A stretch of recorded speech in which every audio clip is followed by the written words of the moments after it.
That gun won't do you any good. Besides, you're pointing it the wrong way. I'm pointing it right between your eyes. That's what I mean.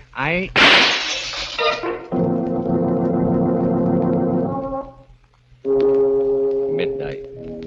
The witching hour when the night is darkest. Our fears the strongest. And our strength at its lowest ebb. Midnight.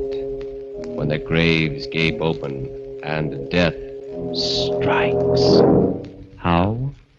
You'll learn the answer in just a minute in Wherever I Go.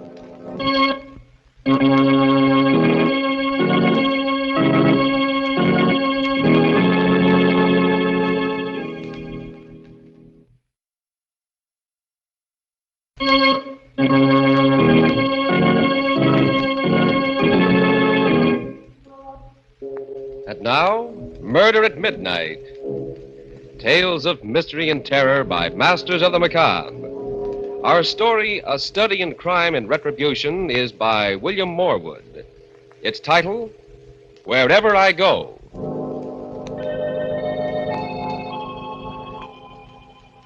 The music room of an old country mansion. Seated at the piano, playing with the skill of an accomplished musician, is Gordon Ormsby. Engrossed in what he is doing, he is not aware his wife, Ellen, has come in until... For goodness sakes, Gordon, when are you going to stop that pounding? What? Well, I thought you enjoyed music, my dear. I do when it's well played. Oh, don't be childish. You might have a little consideration for my headache. You and your headaches. There's nothing whatever wrong with you. The doctors have as good as told you that. It's all in your mind. The affectation of a silly rich woman. Lucky for you, I am rich. Or where would you be now? Someplace where I'd amount to something. I had talents when I married you, Ellen. I could have been a great musician or a great painter or a writer. You were what you are now, what you always will be. A dilettante, a dabbler. It's your money that ruined me, softened me up, robbed me of my ambition. If you hate my money so much, there's nothing to prevent you walking out on it. I will. Someday. Not if I know you. You'll stick around as long as I have a penny left. Oh, my head. Oh, you poor, poor darling. Oh, I don't expect sympathy from you, but, when I feel like this, I could kill myself. That would be too much to hope for. Wouldn't it be nice for you, Gordon? Little me out of the way, and all my wicked money to spend exactly as you pleased. But don't worry. I'll live to a ripe old age, just to spite you. I'd never thought of it before. Her dying. Never.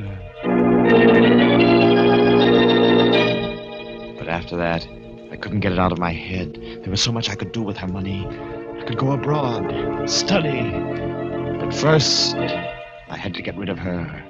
It was dangerous even to think about, but I conceived a plan and developed it carefully, slowly, step by step. Ellen, we've got rats in the cellar. I saw signs of them today. How awful. We must do something about it. Ellen, have you done anything about those rats? I ordered some stuff from the drugstore. Well, there's only one thing that's any good, and you'll have to get a prescription for that. Arsenic. Let's eat home on Thursday, Ellen. Oh, but it's a servants' night out, and we always go to a restaurant. I know, but I want to try my hand at cooking up something. Well, it's sure to be poison, but... All right.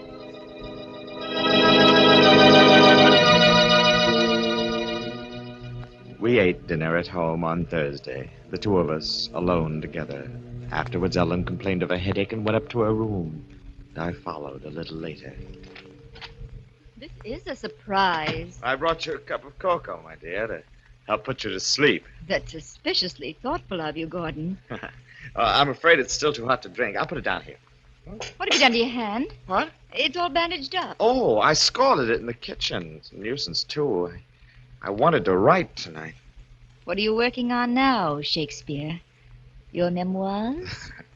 No, dear. I don't expect to die for a while yet.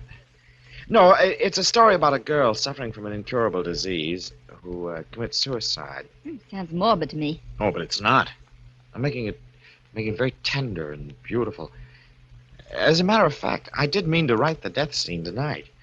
With this hand, I'm... Say, Ellen, Hmm? would you help me out? How? Well, I've got the girl's suicide note all set in my mind. I can't write with this. Would you write it down while I dictate it? Oh, do it yourself tomorrow. Oh, please. It'll only take a minute. Please. Oh, all right. Where's some paper? Here. But that's my very best stationery. I hate to waste it. It won't be wasted. Ready? Yes. Here goes. It's, I can't stand the pain any longer. Nobody knows how much I've suffered. Death will be peaceful compared to this. Wait a minute. What? What's wrong? You're going too fast. Oh, Death will be... What? peaceful compared to this. Forgive me for what I'm doing, but this is the only way out. Signed, Yes? Ellen. What?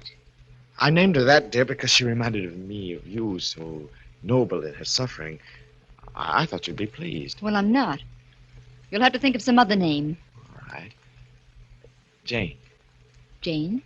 You remember Jane Turner, the girl I was going with when I met you? I don't think she'd mind. But I would. There. It's signed... Ellen. Thank you, my dear. You don't know how much this means to me. Oh, my head's splitting. Oh, I'm sorry. Some cocoa? Drink it. That should end your headache. Drink it, Helen. Tastes queer. Well, I couldn't find the sugar, so I sweetened it with maple syrup. Well, I don't suppose it'll kill me. Drink it all. Drink it all. There. Oh, What's the matter? oh, that pain. Gordon, do something. Why are It you? won't be long now, Ellen. You mean That arsenic you bought for the rats. You're mad. They'll hang you for this. No, Ellen. Oh, no. You have left a note behind. It's a clear case of suicide. I was shaking all over, yet my nerves had to be steady for what lay ahead of me. My own life depended on it. Music, that would relax me. The piano. I raced downstairs for the music room, but before I reached it, I heard the playing. I pushed open the door. A man was sitting there. A man I'd never seen before, but who was somehow vaguely familiar. Hello. Who are you? Don't you know? Well, of course not. What are you doing here? There was nobody at the piano. I didn't think you'd mind. Well, I do mind. How'd you get in? The door's locked. Is it? I didn't notice. Breaking and entering, huh? I've got a good mind to call the I'm police. sorry you're so suspicious. Still, I realize the strain you must be under. What do you mean by that? I'm afraid I'm interrupting you in business vital to both of us. I'll call again some other time. No, wait. You can't leave like this. At least tell me your name. I have many different names. When the time comes, you can call me by any one of them. Goodbye. I put the stranger out of my mind. Too much depended on the telephone call I had to make. A single slip-up now, and a rope was waiting for me. I dialed with shaking fingers. Dr. Sampson, this is Gordon Ormsby. You must come at once. Ellen is dead. I think she's taken poison.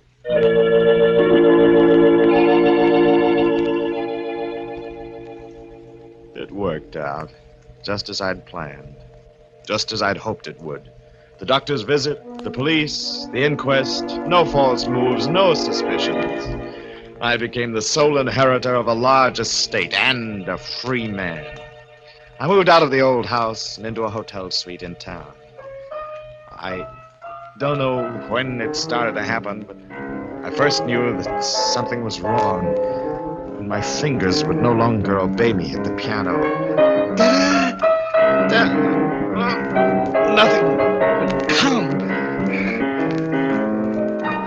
Or rather, nothing but discords. My decided that my nerves were overstrained, that I needed a rest. I figured a trip somewhere would do me good. I went to the telephone to order my car brought around first thing in the morning, but before I picked up the receiver... Yes? I'm going with you, Gordon.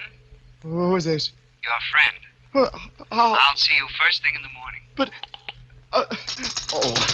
Number, please. Operator, you cut me off. I was making a very important call. There must be some mistake, sir. There was no call on your line. I didn't wait. I couldn't. I packed that evening. I slipped a gun into my pocket. I left the hotel. By 11 o'clock, I was far out in the open country, driving west. The night was pitch black, and every mile I burrowed further into the darkness. And suddenly, a terrible conviction came over me. I knew I wasn't alone. I'm coming up front now, Gordon. You! I said I was coming with you. When did you get in this car? I've been here right along. You drive well, Gordon. A cool head and a steady hand. But then you had to have them, didn't you? What does that mean? I was just thinking out loud. The money's nice, but music means a lot, too, doesn't it? A pity that went sour on you. Look, I don't know who you are or what you're talking about. And yet you proved a point to Ellen. You proved that you were an artist in a way, even though she couldn't live to appreciate it. Her death was your masterpiece. The sweat stood out on my forehead. My mouth was dry. I didn't want it this way. One murder was enough to haunt me. But he left me with no alternative. He knew too much.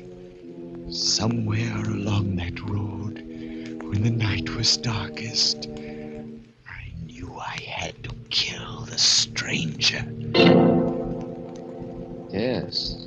The mysterious stranger seems to know a great deal.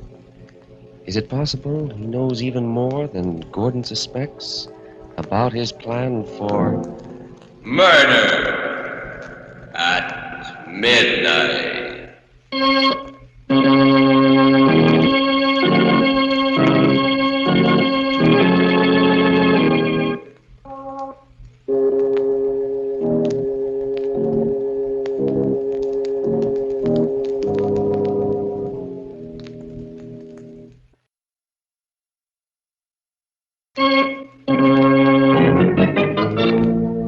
Now here is Gordon Ormsby to continue our story. I knew what I was looking for. A lonely stretch of road with no sign of life. At last the headlights found it. A valley with trees growing down to the edge of the road. The stranger seemed asleep, but he stirred as I jammed on the brakes. Hey, what's wrong, Gordon? Must have a flat. The wheel feels funny. Would you mind having a look? That would be very unwise for me. Why? You have a gun in your pocket. I would make a perfect target out in the headlights. Well, since you're so suspicious. Here, take it. You amuse me, Gordon. However... How do they look? All right on this side. I'm sure it's one of the front tires. I'll see the other side.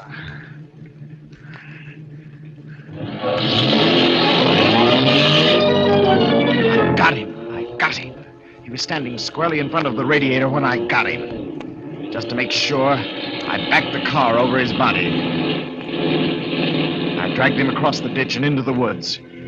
I dug a shallow grave with a tire iron, hacking in among the roots and the rocks. And then I covered him over. I got back into the car. I needed a drink. And when I came to a juke joint along the highway, I stopped.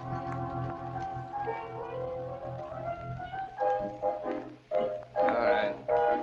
What's yours, mister? Scotch, straight. You been driving hard, mister? Why? You look all in. Give me another shot. No, wait. Look, I'll buy the bottle. I don't know it's one to sell. You know, scotch is hard to get around here. I'll pay for it.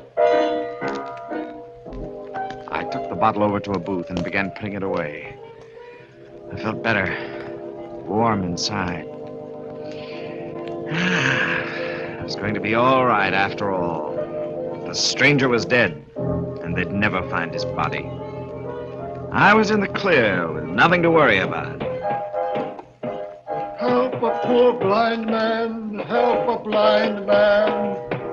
There was something about that blind man's stick that got on my nerves. He came up to my table. Help the old blind man, please. Get away from here. Please, sir, if you'd be so kind. Will you get away? Yes, sir. I'm sorry. I don't want any favors from anyone. I said beat it. Hey! I'm going, but you shouldn't have done that. What's going on here? What's the idea of shoving Nettie? He was annoying me. Then I saw him. He had the blind man by the elbow and was leading him toward the door. The stranger. What's the matter with you, mister? What are you staring at? There. Don't you see him? Oh, blind Ned? Well, sure. No. The man with him, opening the door. There's nobody with him. Blind Ned don't need nobody. He's been going in and out of here by himself for years. But it was he. I knew it was. I'd killed him, buried him, and, well, was he dead or wasn't he? I had to know. I drove back up the road. There were the trees and the broken weeds in the ditch through which I'd dragged the body. I walked carefully among the leaves, searching for the grave. Hello there. What? What you doing? Oh, who are you? State trooper. Saw your car parked on the road, followed you in. Well, I'm looking for my watch. I lost it here this afternoon at a picnic. I didn't realize it until I got home, so of course I turned around. Sure. I'll help you. Oh, no, please don't bother. No bother. I got a flashlight here. Well, it's awfully nice of you, but I don't think... Hey, what's this? What? Where? Ground's all scraped up into a... Looks like a grave. Oh, what would a grave be doing here? That's what I'd like to know. Give me a hand, will you? Fresh dirt and rocks digs easy. Well, I... What's the matter? Scared? Oh, no. It's just I'm down to the bottom anyhow. Oh. Well, I'll be... What is it? It's a grave, all right. But if there was ever a body in it, it's gone now. I had only one idea after that. To get away. To get away as far away as possible. I drove like a wild man the rest of the night and all next day, stopping only for gas. Finally, I just couldn't drive any farther.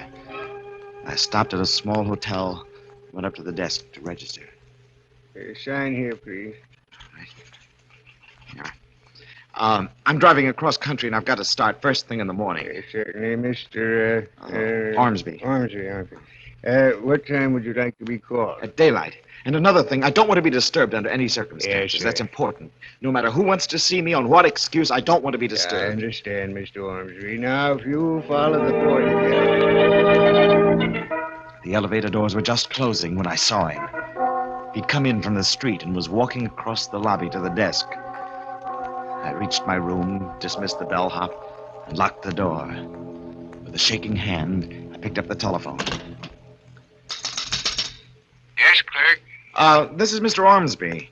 I thought I recognized a friend of mine in the lobby. A man about the same height and build as myself, dressed in a gray suit. I am afraid... Well, he came in right after me.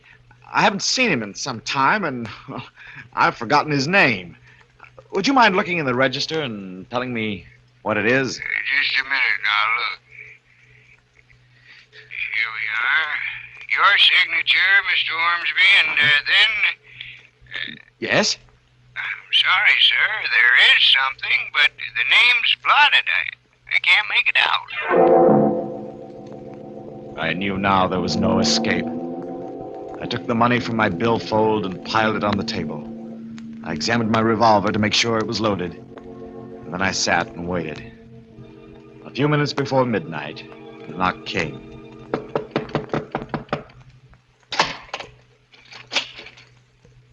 Come in. Hello. You act as if you were expecting me. I was.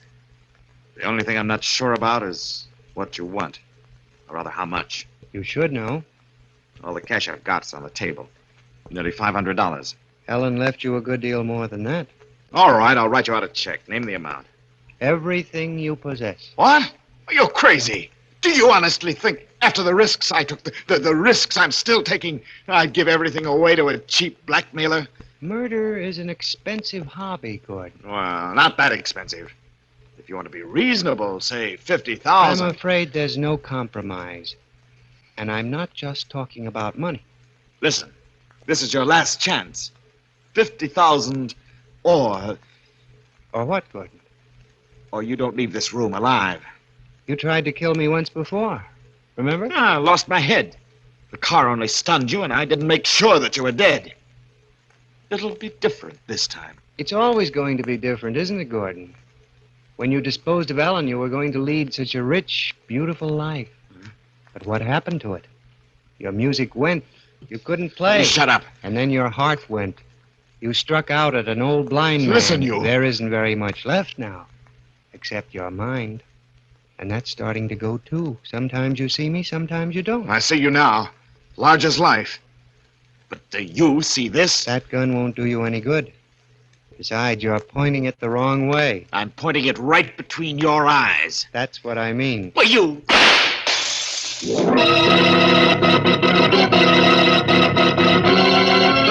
He was gone. Yes, gone. Nowhere in the room.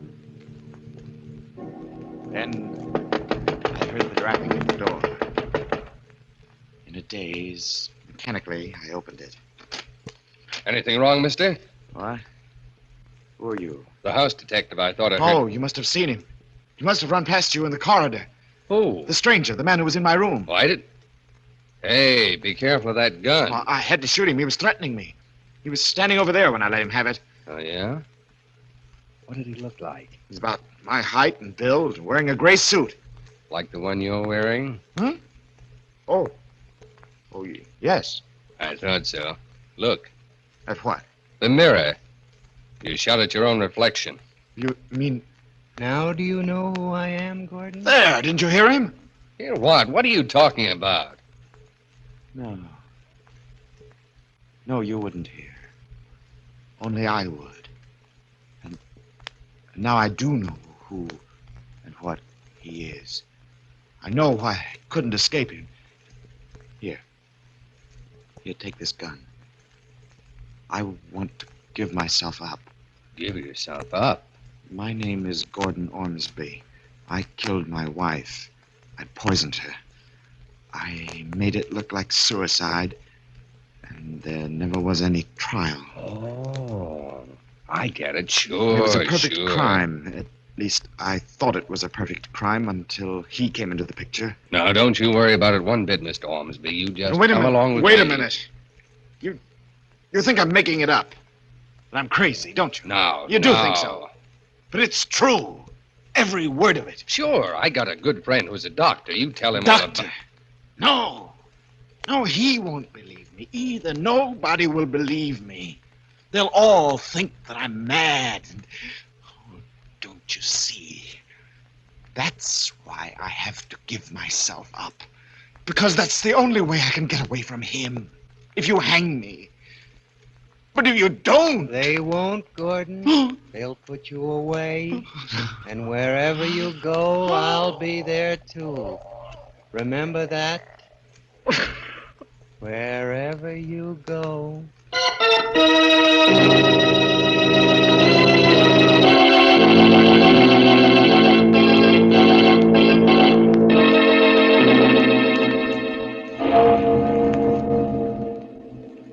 Taking him firmly by the arm, the detective leads the struggling Gordon out into the corridor.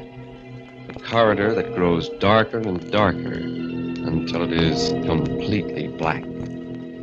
Somewhere in that blackness, a voice is whispering, and it continues to whisper until it is drowned by a clock striking 12 for...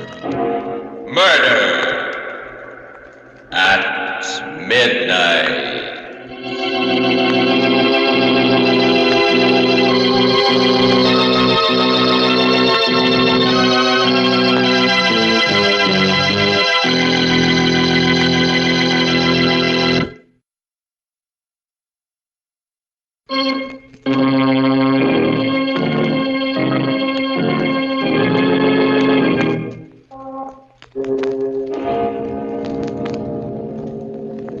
Remember to be with us again when death whispers softly in the night and the clocks strike 12 for... Murder at Midnight. The part of Gordon Ormsby was played by Barry Kroger. With music by Charles Paul, Murder at Midnight was directed by Anton M. Leader.